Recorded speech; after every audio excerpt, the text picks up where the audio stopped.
Good evening. Welcome to Crash. It is Wednesday, February 24th. This is one of our youth groups.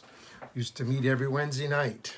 We have two youth groups. If you're new to this, we have a group on Tuesday nights called Impact for the younger youth, and Crash on Wednesday nights for the older youth. This was for the older youth.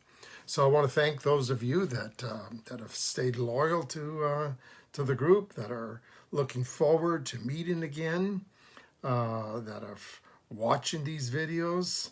I want to thank those you parents that encourage your children to watch, you parents that share these videos. Thank each one of you. Good evening, Gloria. Gloria, let me know what your friends what he wants to pay for a car, and I'll see if I can find one for you. It was so good seeing Grace the other day, on Tuesday, yesterday. I just kept coming back to get my hair cut, and so I was going into Denny's to get something to eat. And she pulled in there to the parking lot, and I got a chance to talk to her, to hear the great things that God is doing in her life. Totally changed her life. Can't wait to be back with her boys, Manny and Ray, along with all the rest of you young people. So who knows what the future holds, but boy, we're sure looking forward to it. Let me open with a prayer. Father, I thank you for all the young people that have stayed loyal to Crash, stayed loyal to these videos, stayed loyal to you, God. So I just pray that you would teach them something again tonight. Amen. I want to talk tonight about being careful whose footsteps you follow. There's people in your life that are either going the wrong way or they went the wrong way. And God does not want you to follow into their footsteps. Good evening, Veronica. I trust that maybe your girls, Liz and Julie, are watching with you. Some of you have had fathers that drink too much and may well be alcoholics, and they're not in your life that much anymore. Some of you may have had a parent that cheated on their spouse and are now separated or divorced. I know some of you have had a parent that served time in prison.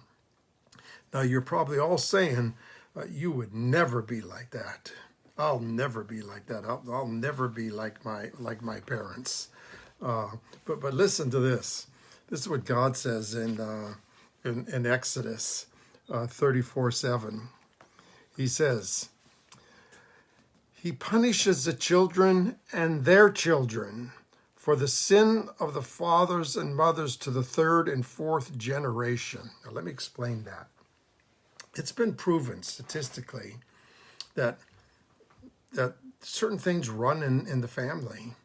If there's alcoholism in the family, it goes to the third and the fourth generation. It's passed down. If there's any kind of addiction, it's passed down. If the bad things and the good things, it's passed down from one generation to another, even though you don't like you end up doing the very things that you hated about the people in your life, maybe your parents. Let me just share a couple examples to you. When I got out of the service, I had bought all of the Righteous Brothers albums, and I went back home to the farm, and I was in the living room playing the album on the stereo that my parents had I don't know if it was a stereo or mono, but it was in the living room. And I remember my dad coming in when I was listening to it and saying, "How can you listen to that stuff? That's not even music." Like real upset. And I remember thinking to myself, boy, I'll never be like that with my kids.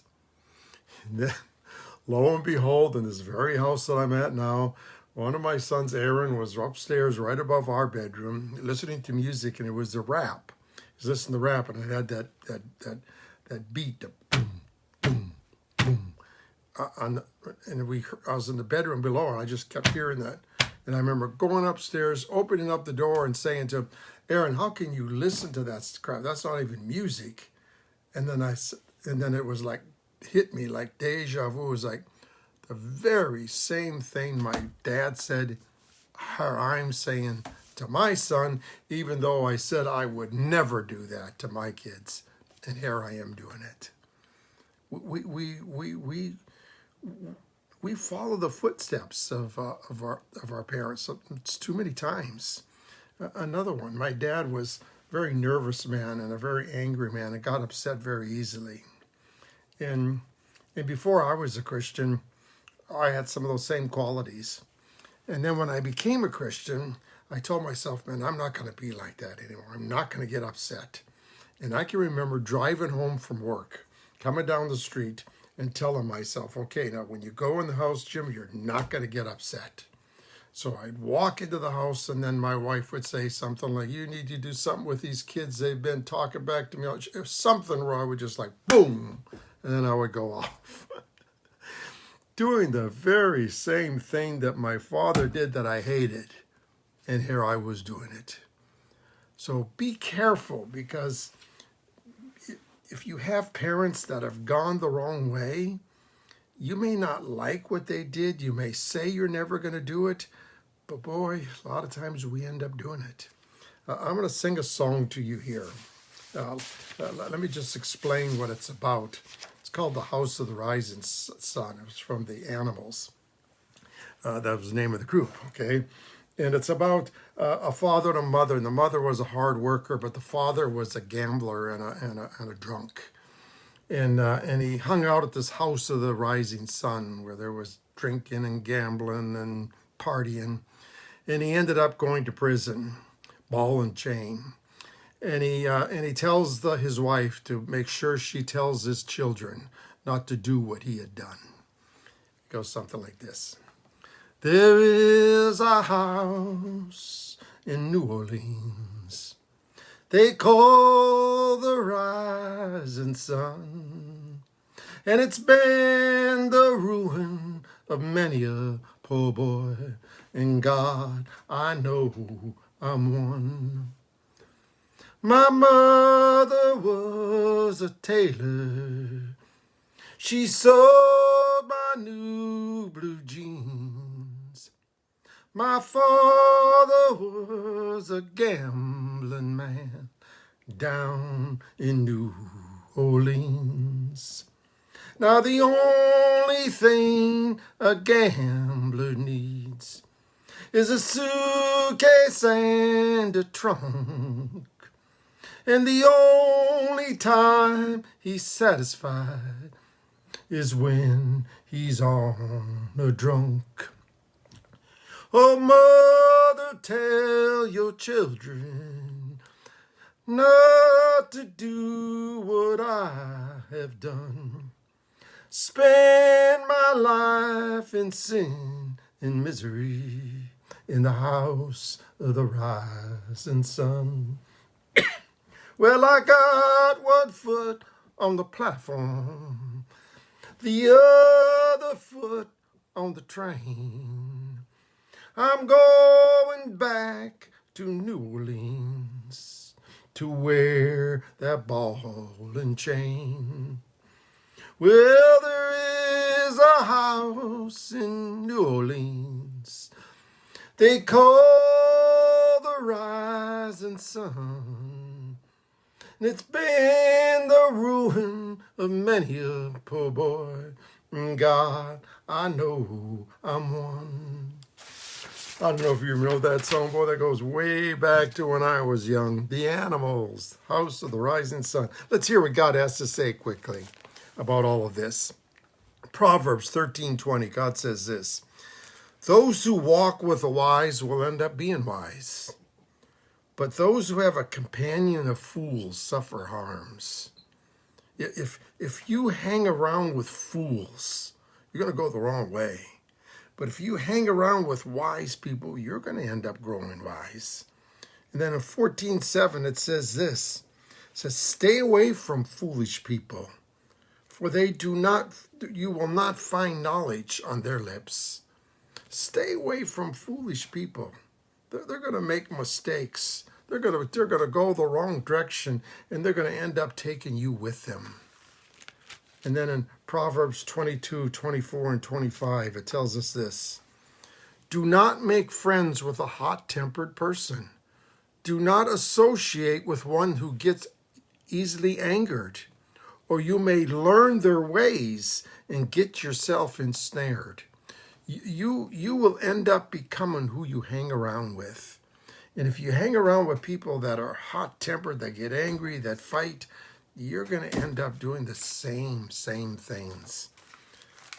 Proverbs 27:17 says this. As iron sharpens iron, so one person sharpens another. If you want to sharpen an axe, you take another axe and rub it against it, and it gets sharp. You want to sharpen a person, rub another person, and they become smart. One person can sharpen another person when they're going the right direction, when they're going the right way. In 1 Corinthians 5:11, God tells us this. But now I'm writing to you that you must not associate with anyone who calls themselves a Christian, but they're sexually immoral, or they're greedy, or they're an idolater, or they're slandered, or they're a drunkard, or they're a swindler. With such a person, do not even eat. Wow, pretty strong words. Don't associate with someone that's doing all the wrong things. That's why God tells us here in 1 Corinthians 15:33, he says, "Do not be misled. Bad company corrupts good character." When you hang around the wrong people, it corrupts your character. Or your character is what people think about you. That's what your character is. So when you're hanging around wrong people, then they think wrongly about you. When you hang around the right people, then they think right about you. Bad company corrupts your good character. And then finally in 2 Corinthians 6:14, this is why he tells us this. Do not be yoked together. Yoked in those days they had oxen that would plow the fields, and they would yoke them together with harnesses so that they would work together to plow. So don't be yoked together with unbelievers. For what do righteousness and wickedness have in common? Or what fellowship can light have with darkness? What harmony is there between Christ and the devil? What does a believer have in common with an unbeliever? God said, don't hang around with unbelievers. Don't date unbelievers. Don't marry unbelievers. Doesn't mean you don't witness to them, but you don't become best friends with them because you don't have anything in common with them. If you're a Christian and you date someone that's not a believer, they think nothing wrong of having sex before marriage. They think that there's nothing wrong with that. So they will mislead you down the wrong path. So follow the footsteps of people that are following Jesus. Amen. Hey, thanks for watching. God bless you all. Tomorrow is as always, it's 8 o'clock is our daily devotion. Hope to see many of you then. And tomorrow night is our Bible study. Young people, have a great day. Have a great week. And I look forward to seeing you soon. Share this if it meant something to you. God bless you.